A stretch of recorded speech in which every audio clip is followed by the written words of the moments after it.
Туристтик мезгил, коопсуздукту камсыз кылуу биринчи орунда. Кыргызстан жыл сайын миңдеген чет өлкөлүк туристтерди кабыл алып, алардын коопсуздугун камсыз кылуу Кыргыз Республикасынын Ички иштер министрлигинин негизги багыттарынын бири болуп калды. Туризм мезгили учурунда милиция кызматкерлери Ысык-Көлдүн жээгинде, тоолуу аймактарда жана шаардын эс алуу жайларында күчөтүлгөн тартипте кызмат өтөп, жарандардын жана туристтердин бейпилдигин камсыздайт. 2025 жыл ичинде ИИМ тарабынан коопсуз туризм долбоорунун алкагында чет өлкөлүк туристтер үчүн ыңгайлуу жана жеткиликтүү кызмат көрсөтүү, жолдордо жана эс алуу жайларында тартипти сактоо, туристтик аймактарга тил билген милиция кызматкерлерин жайгаштыруу жана ыкчам байланыш номерлерин камсыз кылуу боюнча бир катар маанилүү иш-чаралар аткарылды.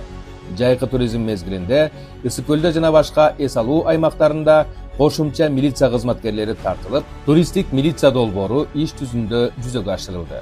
Бул кызмат туристтерге маалымат берип гана тим болбостон, алардын укуктарын жана коопсуздугун коргоону, кандай гана кырдаал болбосун, ыкчам жардам көрсөтүүнү камсыз кылды. Мындай иш-аракеттер Кыргыз милициясынын жана ИИМдин эл аралык деңгээлдеги аброюн көтөрүп, Кыргызстандын коопсуз өлкө экендигин далилдеп, өлкөбүздүн туристтик имиджин чыңдоого чоң салым кошууда.